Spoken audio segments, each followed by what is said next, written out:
First of all, thank you very much, Lee, for coming back a second time to the Yep. Online Academy podcast. So last time we touched on what you've done before, but for those of the people who are listening for the first time, I didn't realize that you built your first $1 million business by the age of 27. That's Yep. awesome. Yeah. And then went on to change an industry with your book. And I know this will be music to people's ears. I know obviously you're not in network marketing, haven't been for years, but I've got a quote here. I have heard you say, and excuse me, looking down reading, Mhm. you didn't want to cold call prospect. It's just miserable. I think a lot of people can relate to that, can't they? Yes. Yeah. So, and you've talked about building businesses, and you've built businesses at least 3 times, I can see. 3 8-figure businesses at the point. Yes. Wow, that's awesome. But now, and I'm bringing to point, big changes afoot now, right? Yeah. And moving into financial education and personal development. So that's kind of the focus for the next couple of years moving forward, and we'll go from there. So Right. And I've heard, correct me if I'm wrong, but I've heard you say, and I read your emails with enthusiasm, basically you're paring down and you're pulling things, leaving some things behind, changing. So, yeah, after the health crisis I went through the last 3 years, what used to be important is not really that important anymore, meaning internet marketing, making a lot of money in general, trying to build $100 million business. It's just not worth the sacrifice that you make from a health perspective. And I learned that the hard way. So yeah, now it's really changing focus on family and free time and real freedom, as opposed to building a business empire. And really mastering your finances and mastering investing is the key to doing that. And so that's really become a big focus over the last year. I've come to the conclusion that if you're going to make a big pivot in your life, one of the most necessary steps in order to do that is to let go of your previous chapter and your previous, that previous portion of your life. And for me, the podcast was a part of that in a way, strictly because of the topic that it focused on, which was how to build a business. And that's what I did. I ran that show for 7 years and wow. 7 million downloads. And it was a phenomenal project, but I really needed to take 3 to 6 off and to take a break and to really figure out what I want to do next and what I want to focus on. And you can't do that if you've still got one foot in your past identity and your past life.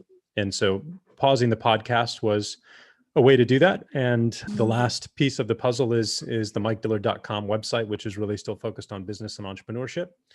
And so we'll start working on updating that here in the next few months to come. And that'll be completely different on completely different topics and look and feel and photography. And that'll kind of be the rebirth of myself as an entrepreneur and as an individual. Interesting. Because a lot of the advice to entrepreneurs, and I'm thinking perhaps the network market at the beginning of their journey and then they're branching out, is to take on more income streams and more possibilities, which I guess is good advice in its time, isn't it, in the right place? It depends. Oops, we're breaking up on the internet. No problem. I was going to say, if you dilute your attention, it will always dilute your result. So, there are ways you can make that work, but if Steve Jobs tried to build 5 different companies, would he be as successful as he was? Probably not.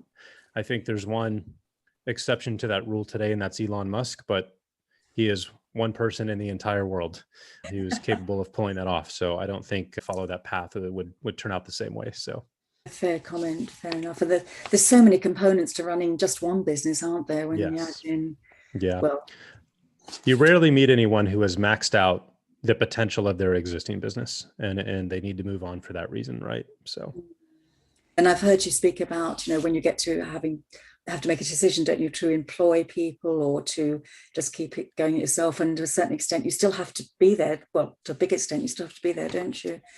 If the business is you, your brand. Yeah, especially exactly. If it's a personal brand, there is no escaping that. So yeah, without a doubt. Because I was going to ask about outsourcing. Would you recommend that? It's a very broad question. Obviously, circumstances are different for each person, but would you recommend outsourcing some things or trying to do it all yourself? What's no. Yeah, you should outsource things as soon as you're financially able to do so. And so I have 2 customer service agents. I have a tech guy. I have a marketing agency that does all of my paid traffic. I have an SEO guy. So everything in my business is outsourced except the product creation, the sales copy, and the actual relationship with my followers and subscribers. Which is what people, that's why they come to you, isn't it? Because it is absolutely. I picked a quote off another interview, so a bit cheeky here. You said to Brian Fanani, need to listen to the market. So what are we listening to now? I don't know if that's an easy or difficult, but listen to the market. Yeah, I think it depends on what industry you're in. Obviously the world is changing very quickly right now, and it's really interesting. It just depends on the industry that you're in. The digital home-based business industry in every capacity is growing like crazy. People who have physical products or physical businesses have obviously been in survival mode. And so, looking at what's happening in the world today, I would want to make sure that I have a large portion of my business doing digital sales, because I'm part owner of a gun range here in Austin. And what's ironic is that you can actually go out of business during the busiest demand for your products and services, meaning with all of the craziness that's going on in the world, it's been very hard for us to get inventory to sell. Right. We don't have ammo. So if you have a digital product to sell, you're ahead of the curve in many ways. Yeah, so true. I mean, even locally in the UK, look at some of the supermarket shelves, or supermarket shelves are not as full as they used to be, of course, but they're holes where they never would have had holes in the past. And if you haven't got a shelf full, or if you haven't got your inventory, you're in trouble. Thinking of the digital world, what your view is, obviously courses will always, and they should be there, but was that an experience is more what is needed, or more of a full package? And what's your thought on that? That an experience is needed in the digital marketing world? No, I don't agree. I think you can have that, but I think what people want is just a solution to their problem, and they want it in the most efficient way possible. Some people might want some hand holding and coaching, and that's great if you don't offer that, but it's not necessary. And if you do offer it, you need to certainly charge a premium price for it. I like to keep my businesses as simple as possible. I tend to sell one product with one sales presentation or marketing funnel, and I try not to commit myself to ongoing obligations, meaning weekly coaching sessions or any of those things. I've done that in the past, and I've regretted doing that every single time, because you lose your freedom whenever you do that. And so, yeah, I don't think it's necessary, but there's certainly a market and a niche for it if that's something that brings you joy and that you love to do. And that's probably the crux of it, isn't it? The joy in what people enjoy doing. Yeah. Yes. Just at the moment, I've committed myself to a half an hour webinar once a week live, and I'm thinking, is that a mistake? Because even though it's only half an hour, as you point out, it is a commitment, and you've got to be there. You can't let your audience down. Yeah. So I think I'm going to follow your advice and do pre-recorded, automated, and as long as the value is there, it's great. That's all they want. Yeah, absolutely. And most of us have groups or points of contact as well. I noticed that you've talked about understanding strengths and weaknesses and recommended in the past, and personality tests. Is that the right word to use? Sure. Yep. A great one for entrepreneurs is the Kolbe A Index. So that's KOLBE A Index. So Kolbe A Index, and that's going to give you 4 different criteria about yourself and how you work, whether you like to move fast or move slow, whether you're detail oriented or picture oriented, whether you like to work with your hands and build things, or whether you're more cerebral. And it's very important characteristics to know, not only for yourself, but also for the people that you end up working with or potentially hire. For example, you would not want to hire a bookkeeper who is high quick start and low fact finder. That would be a bad combination. And so, so that's one of them that's really good. And I also like, what else is there? This Strengths Finder test is another good one. Yeah. Strengths Finder, was that? Yes. Mm-hmm. We'll put these all in the show notes as well. Sure. Yeah. So that people can find those. Thank you. I'm familiar with Belbin's team, and it speaks to what you've just said, actually, to have the right components in the right people in your team. Thank you very much indeed. Final question before the fun question, so to speak. Standing out. Okay, it's a broad question, but we all need to stand out somehow. How do we achieve that when perhaps, 1 million people are network marketers, or they're selling courses? Is there a way to discover the USP? What makes us stand out? Is it just personality? That's a big part of it. You're always going to attract your own audience based on your personality and the people who resonate with it. You can also stand out by going against the grain, right? This is what Seth Godin's Purple Cow book is about, or Killing Sacred Cows, that topic. And that's really how I've, made my career in many ways. My first book, Magnetic Sponsoring, was really based on that and going against the grain in the network marketing industry. Robert Kiyosaki's Rich Dad Poor Dad was also successful at that, saying your house is not an asset, going against that industry. Tim Ferriss's book, 4-Hour Work Week, same thing, went against the 40-hour work week, right? And saying you don't have to do it this way. And so saying you don't have to do something this way is a way to go against the status quo and to stand out from the crowd very quickly and very effectively. And you can also do it through blanketing the attention graph, if you will, meaning you can take your time and effort, or you can take your money like Grant Cardone and Ty Lopez did, and blanket and carpet bomb the attention graph through ads and social media, and stand out in that way, right? Taking control of the amount of attention that is out there in the marketplace. Sure. Some great things to consider and good reference points. Thank you very much indeed. Appreciate that. As we mentioned, magnetic sponsoring, can I ask, because I might be mistaken, did you recently say you were trying to get this off Amazon? I tried to 4 or 5 years ago. Yeah. It's a classic. I'm glad you didn't. I wouldn't have been able to find it. Yeah. Well, it's interesting, right? When I left, I wrote that book in 2005, and I left that industry in 2010. And when I did, I was one of the biggest personal brands in that industry because of that book.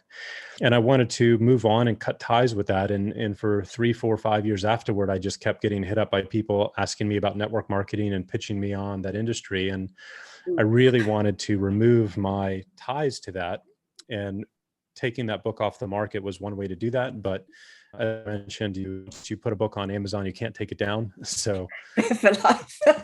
Be warned, listeners, it's there for life. So put it somewhere where you can remove it. No, fair point. And they obviously hadn't read the book if they were pitching you on questions. Yeah. Yeah, absolutely. So a couple of fun closing questions, if I may. This is just the lighter part of the podcast. So first one's a little bit more serious, but for an 18-year-old today, I'm not going back and looking in the rearview mirror, what general advice? I asked this because when my own kids were 18, they were being told they had to go to university, they had to do this. But what life advice, it doesn't have to be about study, would you give an 18-year-old? Do as much as you can, as fast as you can, in order to figure out what you're passionate about in life. Luckily for me, by 18, I knew I wanted to be an entrepreneur. So I really had a direction that I was focused on. Right. And I think that the sooner you can figure that out, the better off you're going to be. I would also say that your success is directly tied to your mastery of a certain set of skills. So as soon as you can start diving in and mastering one or two skills, the sooner you're going to be successful and have the ability to make a living. And so I think those are the two biggest pieces of advice, because when I was 18, I was chasing opportunities and chasing businesses and, business opportunities, and I didn't have any skills. And that, I lost probably 6-7 years of, potential success, because I wasted all of that time just chasing opportunities instead of working on myself, becoming smarter and acquiring a skill set. Once I figured that out, then I made my first 7 figures. But if I could skip that, I would have skipped for sure. Absolutely, yes. Yeah. And I know we spoke about it last time. You're saying that sales is the single most important skill, and copywriting, using language for the entrepreneuring setting. Yep. Okay, a little lighter then. What would be the best surprise gift you could get? If you could have a surprise gift, which obviously wouldn't be a surprise if you tell us, but what would it be? Gosh, goodness. To be fully back to 100% health would be the best thing possible. Yeah, I'm getting close, but still have some ways to go. So have you finally found a house that is free? Yes. Yeah, we did find a mold-free home about 7 months ago, and everything's been going uphill since, thankfully. But still, there's still some progress to be made. So I wish you all the best on that one. Yeah. Now, you are a car fanatic. We call them motorheads in the UK. I guess you use that expression as well. So what would be your advice for the best family car for 2022? Oh gosh. We own a Tesla Model Y Performance, and for daily transportation, it can't be beat. And I'm someone who's, owned 15 supercars and Ferraris and Aston Martins and Porsches and Range Rovers. Didn't But escape yeah, me. the Tesla Model Y is really impossible to beat. It's faster than most sports cars, and it doesn't Really? require gas, and it has more storage capacity than a Range Rover. And it's half the price. So It's a win-win. yeah. Yeah. Okay, cool. I had to ask that because I know that you love your cars. So Yep. that's really good advice. Right, thank you so much for joining us today on the Yeah. podcast and sharing words of wisdom again with our listeners. And there's a lot for people to listen back and absorb what you've said. We've put a lot into 20 minutes and the show notes with all the details. And Awesome. thank you. Will you be opening up Rich every day sometime in the future? We will. And in fact, probably in the next 2 weeks, we're going to give people one last chance to buy in at a discount, and then it'll increase in price substantially after that. So Fair enough. It's huge value. So guys, when you see this podcast, so grab that. awesome. Right, thank you very much again. Thank you, Susan. And, You bet. have a lovely Great to afternoon. see you. Thank you for having me. Thank you very much. Bye-bye.